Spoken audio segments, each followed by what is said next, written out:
Bueno, desde Comarca Sí, hoy abrimos un nuevo espacio de diálogo en relación a las elecciones 2011. Creemos que, bueno, a 6 meses de las próximas elecciones resulta necesario para la comunidad que nos ve, que nos escucha, comenzar a tomar relación, presenciar conversaciones con aquellos dirigentes que representan desde el punto de vista electoral cierto grado de aspiración, digamos, de algunos sectores populares. Y en ese sentido hoy hemos invitado nuevamente al doctor Carlos Raimundi, que ya nos ha acompañado en Comarca Sí, hemos debatido otras cosas, pero hoy quisiéramos con Carlos, abogado platense, dirigente de Nuevo Encuentro, que empecemos a reflexionar sobre, si te parece, Carlos, el panorama, el escenario electoral en términos de la trascendencia que tiene en virtud de estos años de desarrollo de un proyecto que se ha venido perfilando y definiendo paulatinamente a partir de Néstor y Cristina Fernández como un reverdecer del proyecto nacional que muchos hemos aspirado durante tanto tiempo. Seguro. Esto electoralmente es una forma de materializar diversas cosas. ¿Cómo lo ven desde tu espacio? Bueno, en primer lugar, gracias por la invitación y por la posibilidad de dialogar. Yo creo que es un año clave ¿no? Es un año clave, son años claves. En este caso para la República Argentina, el año pasado lo fue para toda la región, porque tuvimos varias elecciones, Uruguay, Brasil, porque están en juego cosas muy importantes, están en juego consolidar un ciclo histórico, una recuperación de estos valores de los proyectos populares en toda la región, con sus matices, con sus particularidades, y en la Argentina concretamente con más razón, porque yo creo que en la Argentina se ha planteado, además de algunas medidas concretas que han sido fuertes, se ha planteado una disputa simbólica, una disputa por la apropiación de los grandes símbolos culturales de nuestro país, y eso toca intereses muy fuertes. Entonces, yo creo que el año 2011 está en juego o la continuidad para la profundización de este proceso o el retroceso. Yo no veo, cuando hay una disputa tan fuerte, no veo posibilidades que se amesete esto, es decir, no veo posibilidades de que, por ejemplo, el gobierno no gane las elecciones, entonces hay como un stand-by y después podemos seguir. No, hay momentos en que yo creo que esto o va para adelante o va para atrás, porque se han planteado ejes de debate, ejes de disputa de sentido muy fuertes, y los sectores de derecha no van a ser como en otros momentos, van a reaccionar fuertemente contra eso, lo están haciendo permanentemente. Entonces me parece que es un año crucial en ese sentido, y de ahí que nosotros hayamos decidido con toda claridad, independientemente, lo digo pero con absoluta tranquilidad de espíritu, digamos, independientemente de la arquitectura electoral. Es decir, se reglamentó la ley que permite las adhesiones, pero si no se hubiera, o si se hubiera reglamentado de otra manera, yo no es que iba a acompañar otro proyecto, iba a acompañar opinión, claro, mismo proyecto sin boleta, pero lo hubiéramos hecho igual por convicción. Ahora, 3 palabras. ¿Qué cosas son las que están en juego? Diga, los grandes ejes. Porque podemos poner múltiples medidas, pero los grandes ejes. Yo creo que la recuperación de la dimensión latinoamericana de la Argentina es uno. Este reencuentro de la masividad en las calles con una manera de interpretar la historia, que me parece que fue la riqueza más grande del Bicentenario, que no fue la masividad solamente, no fue la masividad seca. La masividad se podría haber dado con un recital de Madonna, y sin embargo se dio con Scalabrini, se dio con Tupac Amaru, se dio con Martí, se dio con Salvador Allende, con el Che, se dio con las madres, en esa línea de interpretación de las gestas populares de América Latina. Ahí hay un eje muy importante. Otro eje es la recuperación de la conducción política de la economía. Digamos, lo que no quiere decir que la economía no tenga problemas, porque la economía, como la vida, siempre tiene problemas. La diferencia está en un proceso de autonomización de la capacidad de conducir políticamente la economía, es decir, de orientarla hacia un lugar y no de someterse a los dictados de los organismos internacionales, por ejemplo, que históricamente nos tuvieron sometidos. Un tercer eje, y termino acá en este recuento, sería la incorporación de sujetos al proceso democrático, sujetos invisibles, sujetos excluidos, negados, históricamente. No creo que estén completas las políticas hacia los pueblos originarios. Sí, lo que creo es que los pueblos originarios son un actor político, que como mínimo tienen la posibilidad de reclamar las cosas que le faltan. Pero para eso tienen que existir, y antes no existían. Las trabajadoras domésticas son un sujeto. Las trabajadoras de las casas que nos ayudan son un sujeto de derecho hoy. Las personas que tienen una orientación sexual distinta de la mía son un sujeto. ¿Por qué no habrían de serlo? ¿No? Las chicas que tienen lamentablemente no han tenido la posibilidad de tener todos los elementos educativos, informativos para manejar su sexualidad, para tener una maternidad deseada, responsable, y han tenido maternidad. Al tener una asignación universal, se incluyen dentro de un orden que les exige hacer controles, por ejemplo. Entonces, ¿que hay problemas? Hay problemas. ¿Que hay contradicciones? Hay contradicciones. Ahora, ¿cómo negar esta direccionalidad histórica que ha tomado este proceso en los últimos años?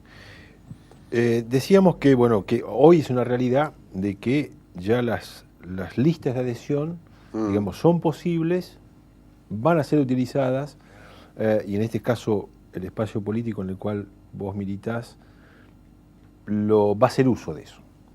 Ahora, esto en el plano, esto implicará de que querrán ofrecer, digamos, al electorado determinadas propuestas de tipo local.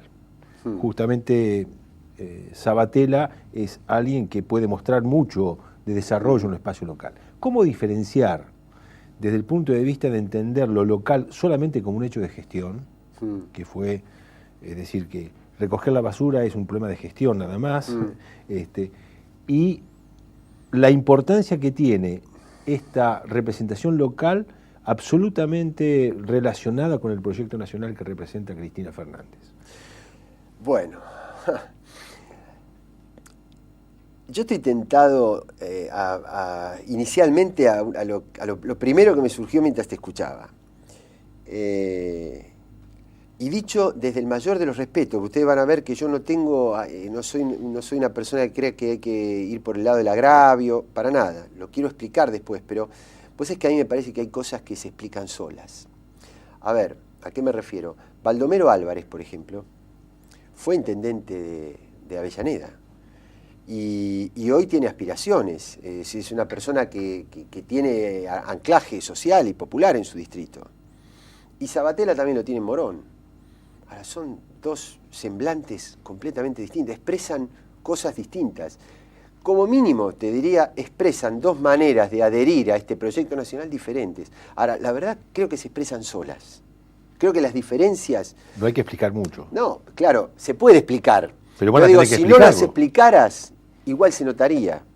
Igual se notaría en el modo, en la gestualidad, en la mirada. Se nota qué representa cada uno. Ahora, muy bien, ¿qué representa cada uno? Y sin embargo, los dos, no estamos hablando de la coalición opositora al proyecto, estamos hablando al interior de la coalición oficialista.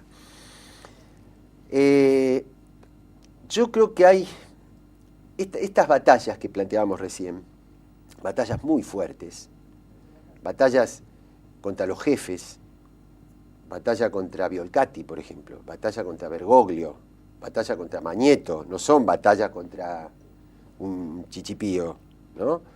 Son fuertes. esas batallas, en un país y en un contexto histórico y social como el de la Argentina, era imposible darlas sin el soporte central, ordenador, vertebrador del Partido Justicialista.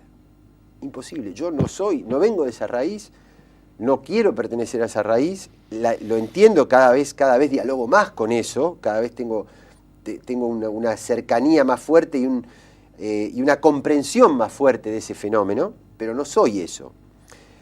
Ahora, si hubiera tenido que decidir, era imposible dar estas batallas sin la estructura territorial del PJ y sin la estructura sindical. Vamos a ir un corte y es interesante porque se generaría una pregunta obligada, claro. Vos que provenís originalmente del radicalismo, estás empezando a comprender determinadas cuestiones. Estoy terminando de comprender. Estás terminando. Bueno, vamos a seguir luego.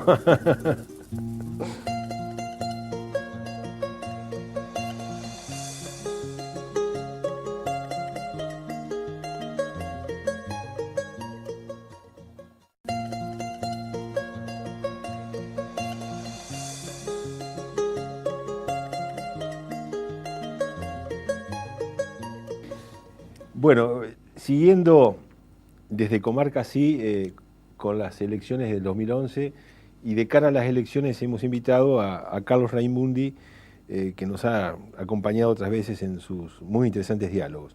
Lo que estábamos hablando, Carlos, digamos, en este recorrido político tuyo en lo personal, que comienza en el radicalismo allá por los 80, ¿no es cierto?, has ido acercándote a diferentes formas, y bueno, hoy nos decías que tenés un mayor grado de acercamiento y de diálogo y mayor grado de comprensión, digamos, con el peronismo o con el Partido Justicialista. Bueno, primero una breve reseña personal. Yo soy un militante que me incorporo, no soy ni de los 70 ni de la generación del 83. Yo me incorporo en la dictadura a la militancia política, por la lucha universitaria de reorganizar el movimiento estudiantil.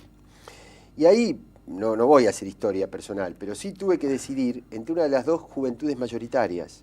Es decir, en mi acercamiento al radicalismo no fue de entraña, de boina blanca, no, yo tuve que decidir, y en aquel momento, con un Alfonsín que generaba mucha expectativa, la presencia de él en la Asamblea Permanente de Derechos Humanos, que se había fundado hacía pocos años, lo que fue en sus orígenes la experiencia de la Junta Coordinadora Nacional, como un movimiento de perspectiva fuerte, y lo comparaba con los despojos de la juventud peronista en aquel momento, y me conectaba más con el futuro, la juventud radical, que la juventud peronista.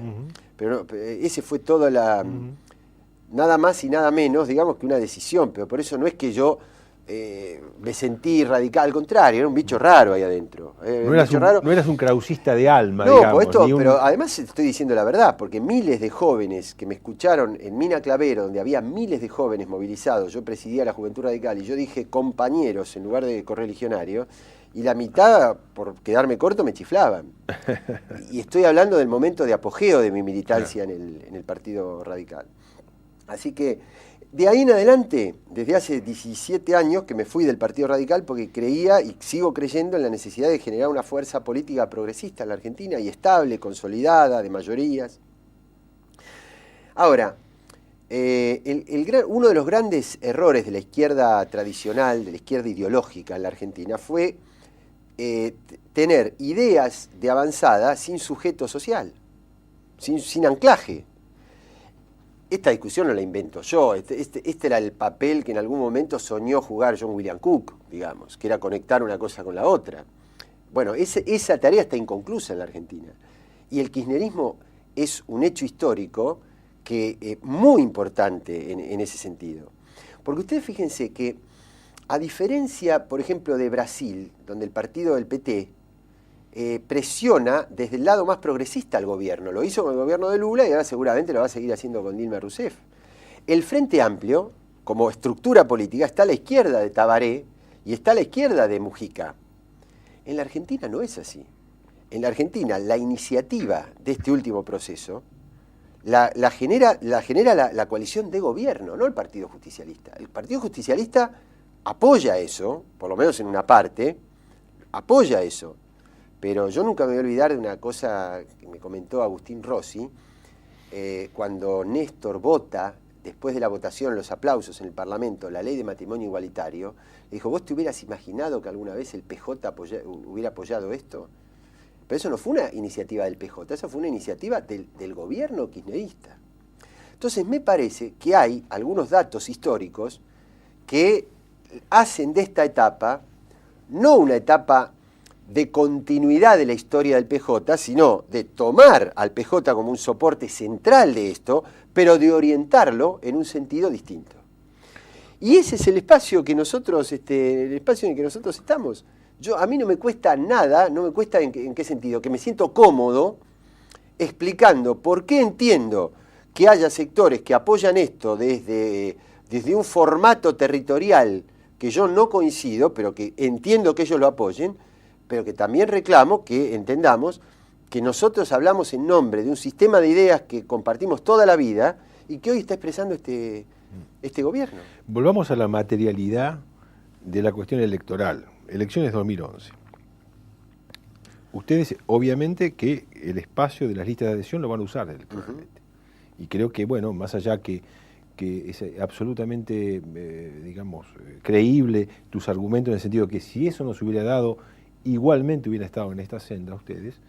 Hoy las listas de adhesión, en el caso, por lo menos de la provincia de Buenos Aires, tengo la seguridad que Nuevo Encuentro las va a utilizar electoralmente. Sí. Ahora bien, vemos también que dentro de la esfera del oficialismo, la expresión electoral nos está mostrando que a veces hay una representación doble en el caso del Frente para la Victoria. El caso de Salta es un ejemplo, por ejemplo, pero también uno llega a visorar que también en algunos municipios de la provincia de Buenos Aires puede haber algún candidato que pueda apoyar al gobierno nacional, y también hay otras expresiones que también representan de igual medida, digamos, el apoyo a un proyecto nacional como el que representa Cristina Fernández. En esos casos, ¿cómo jugaría Nuevo Encuentro? Bueno, todavía es muy prematuro porque hay que reglamentar también la ley de la provincia, por ejemplo, que es la que tiene competencias sobre las estrategias municipales. Pero yo lo voy a decir con pelos y señales en términos políticos. No puedo yo sintetizar acá la estrategia de cada municipio. Pero sí, por ejemplo, como yo creo que esto, que va a haber, no sé si llamarle disputa, tensión, pero va a haber tensiones o disputas en el sentido de hacia dónde se sigue orientando esto después de después de la elección de 2011, para 2015. A ver, enseguida te contesto, pero déjame contextualizar. No nos olvidemos que unos días antes de la muerte de Néstor, la muerte física de Néstor, una de las noticias políticas, que después quedó empañada por la muerte de Mariano Ferreira, pero que una de las noticias políticas era que el peronismo federal le quería arrancar a Scioli al kirchnerismo. Esto era así, y además apoyado y impulsado desde propios sectores del sciolismo. No de todo, ni de él, pero sí de sectores que muy hubo allegados. Un par de semanas de silencio de Scioli que también llevaron la cosa por ese lado, ¿no? Sin embargo, se produce el fallecimiento de Néstor y el primero que hace un acto de disciplinamiento es Scioli. ¿Lealtad, pura y exclusiva lealtad o algo de especulación política? En el sentido de decir, si me quedo y hago los deberes bien 4 años, soy el heredero natural de esto, porque en el 2015, digamos, cuando vos tenés a Néstor y a Cristina, esto se podía extender, pero desaparecido físicamente Néstor, esto termina en 2015, un ciclo termina ahí. Entonces, a nosotros nos da la impresión de que si Scioli es la sucesión natural de esto, yo no lo veo a Scioli con la misma potencia defendiendo al gobierno de Evo Morales en UNASUR, por ejemplo, que ha tenido Néstor, por ejemplo. No lo veo. Por ahí puedo estar equivocado. Lo veo más en el coloquio de ideas, lo veo más en otra cosa. Cuando yo creo que lo que la Argentina necesita es profundizar esta línea. Entonces, ¿qué quiere decir esto? Que todo el justicialismo es igual. No, yo te diría, mira, yo hablo con muchísimo respeto y con muchísima cercanía con muchos sectores del movimiento Evita, por ejemplo, de la corriente nacional de la militancia, del Frente Transversal, del Frente Grande, que electoralmente es probable que en el 2011 no vayan en las listas nuestras, vayan en la lista del Frente para la Victoria, no en las nuestras, y tengan que arreglar con el PJ. Y yo lo voy a entender perfectamente eso. Porque a mí lo que me interesa, lo que sí creo que del 2011 al 2013 y 2015 vamos a tener que dar una disputa para que la sucesión de esto implique profundizarlo y no implique volver hacia atrás a la estructura del PJ. No sé si soy claro en lo que estoy diciendo. Absolutamente. Esa es nuestra mirada de este proceso. ¿Cómo se traduce eso en los municipios? Mira, yo diría, muy cortito voy a hacer, yo creo que hay lugares donde se experimenta un recambio generacional de intendentes y de dirigentes territoriales del Partido Justicialista, como también estoy seguro que a nivel sindical hay lugares donde hay renovación de cuadros generacional y no generacional, de cuadros que ya no expresan lo más ortodoxo de las prácticas menos queridas, digamos, del sindicalismo argentino. Así que yo no veo una cosa monolítica, digamos, ahí, y creo que nosotros tenemos que ser inteligentes en interpretar esos agrietamientos, no agrietamientos, esas evoluciones propias de todo proceso histórico, generacional, incorporación de actores más jóvenes, que tienen otra lógica, otra dinámica, y nosotros tenemos que entender perfectamente eso y dialogar mucho con eso. Vamos a ir a un corte en un momentito. Como platense que sos, y nos van a escuchar alguna gente de La Plata, estarán pensando, Raimundi, ¿qué piensa de esto ya en el plano más concreto de los municipios y de La Plata? En términos de la política platense, de la representatividad a partir de 2011 en La Plata y la conformación de las diversas expresiones políticas existentes hoy en La Plata. Vamos a un corte.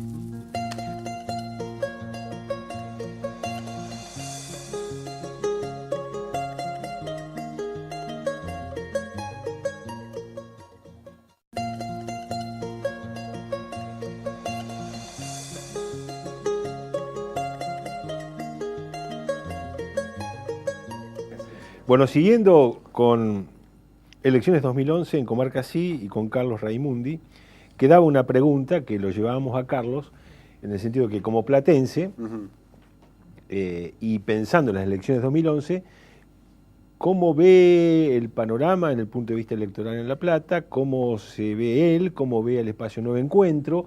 ¿Cómo están lo que se supone... digamos, algunas fuerzas políticas? Digo esto porque hará muy poco, estuvo con nosotros un compañero peronista, estuvo Gustavo Oliva, y hablamos también con Gustavo, porque Gustavo tiene sus aspiraciones digamos, de ser un representante hacia la intendencia, ¿no? Soy el padrino de Allende, la hija más grande. Ah, bien. Entonces van a hacer una alianza con Gustavo. No sabemos todavía, no sé, yo no puedo, es una cosa institucional esa, políticamente, no lo sabemos. Sinceramente no lo sabemos. Vea, la primera preocupación que tengo que mostrar como platense es mi angustia profunda por la situación de Gimnasia. Comparto. Pero llevado desde eso otro punto de vista, como pincha lo digo, ¿no? ¿Cómo pincha? Yo soy pincha, sí. Ah, bueno. Mira vos. Y encima ustedes están en la cima, ¿no? Bueno, la ciudad de La Plata. Ahí está gobernando Bruera como intendente. A mí hay dos órdenes de cosas que no me gustan de ahí, que yo cuestiono estructuralmente. Primero, la principal es el comportamiento. Porque Bruera, en la última elección, distribuyó su boleta local con boletas de Kirchner y con boletas de Narváez. Y yo no comparto eso, salvo que se lo diga explícitamente. Salvo que se diga, yo soy esto localmente. Ahora, decir que yo soy el hombre de Kirchner en La Plata y traicionarlo de esa manera no me parece bien en ningún orden de la vida, no solamente en la política. No me parece bien. Si ahora puede volver y lo aceptan, y él preside el PJ y va a la interna del PJ y no tiene más remedio que comérselo, es otro problema que yo no, digamos, no estoy en esa estructura yo. Así que no soy quien para decirlo. Lo que digo es que hay un comportamiento que a mí no me parece bueno. Y en términos de gestión, en La Plata hay cosas que Bruera hace y que a la gente no le disgustan. Pintar los cordones, por ejemplo, y está bien. Yo si fuera intendente lo seguiría haciendo. Tal vez lo trataría de pintar inclusive mejor. Lo mismo que los juegos en las plazas. Él ha abierto determinadas vías de acceso a La Plata que estaban cerradas y que eso mejoró o alivió un poquito la situación del tránsito. Hay otros problemas estructurales en La Plata, como el del transporte público, que está sin tocar. Y mi gran cuestionamiento es cuál es la coalición de poder de Bruera, que sostiene a Bruera, que es el mercado inmobiliario concentrado, que está haciendo estragos el paisaje urbano de La Plata, y yo apuntaría ahí. Es decir, yo nunca lo agraviaría en términos personales, no haría una campaña así sobrecargada, sobreactuada, no, reconocería las cosas que hace bien y las haría mejor, pero no las cambiaría. Presupuesto participativo, hay cosas que hay que profundizar en La Plata, que van en la buena dirección. Yo no voy a ser candidato en La Plata, pero por la razón de que yo hace ya muchos años que tomé, que estoy situado, digamos, en una dimensión de análisis nacional, de la política, de construcción nacional y provincial, pero voy a ayudar mucho a que haya un acompañamiento al proyecto nacional, una diferenciación clara con algunas áreas del gobierno de Scioli, que es lo que nos lleva a nosotros con Sabatella a disputar la gobernación, y en la ciudad de La Plata hacer construir el espacio nuestro, nuevo encuentro con aquellos sectores afines a nosotros que quieran competir contra la gestión de Bruera. Viendo ya desde el punto de vista del espacio nacional, ¿cuáles son las asignaturas pendientes en torno a proyectos de gobierno? Porque, como vos bien decías, Carlos, digamos, la atracción política, la atracción en el sentido del proyecto ha sido fundamentalmente desde la cúpula de la conducción de Néstor y Cristina. Seguro. Es decir, que muchas veces nos encontramos con decisiones de gobierno que afortunadamente ni pensábamos que pudieran ser tan audaces y cómo nos satisfacen en eso. Pero sabemos que, bueno, que en la agenda política suele haber cierto grado de retraso en algunas cosas. Por ejemplo, en el caso de salud, no es cuestión de este gobierno, sino de muchos, que aparentemente en la agenda política la salud está un poco retrasada en esto. ¿Qué cosas ves vos que sería importante profundizar? Sí. Bueno, lo primero que quiero decir es que todo lo que hay para profundizar solamente se puede hacer si reconocemos los avances habidos. Eso nos diferencia claramente de otros sectores que alguna vez estuvimos juntos y que hoy dicen con absoluto desparpajo y me parece que yo soy que de manera totalmente reprochable, como mínimo, que esto es la continuidad del menemismo.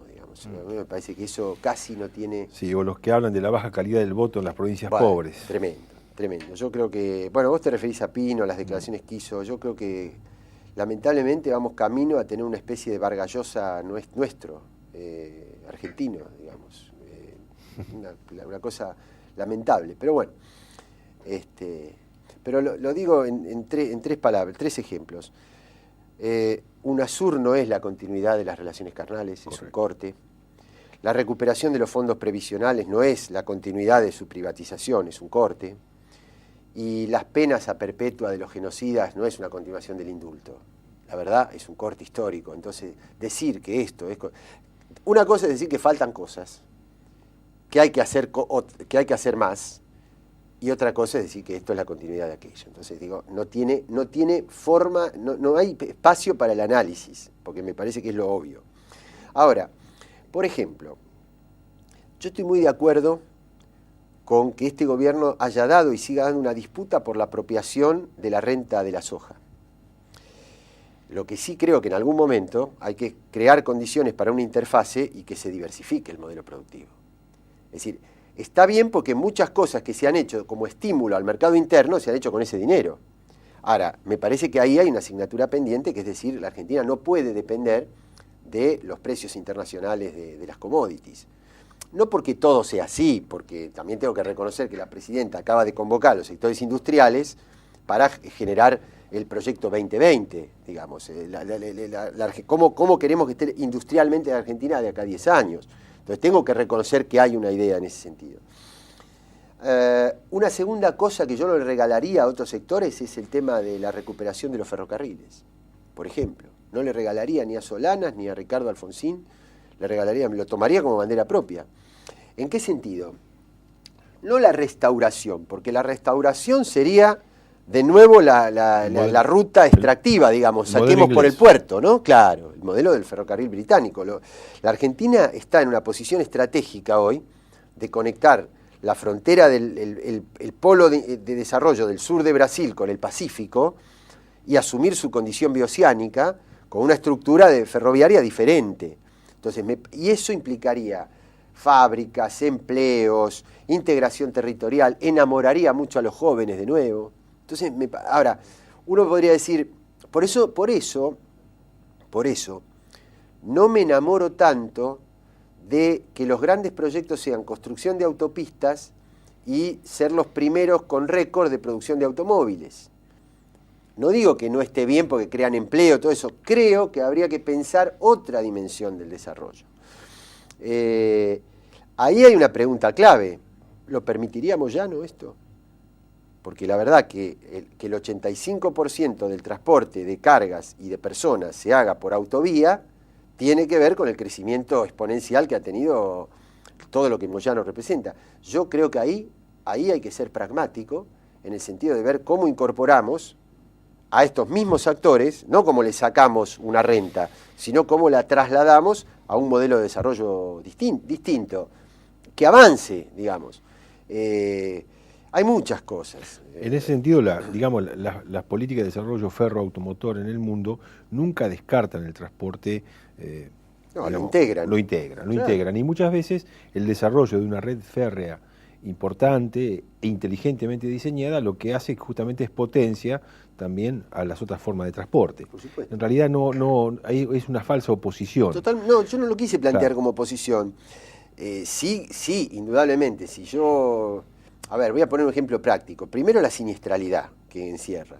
Segundo, la dilapidación de recursos escasos como los hidrocarburos. Digo, pero si yo voy en una ruta nacional, la 5, la 7, la 8, cualquiera, la 9, la 3, porque conocemos bien la provincia,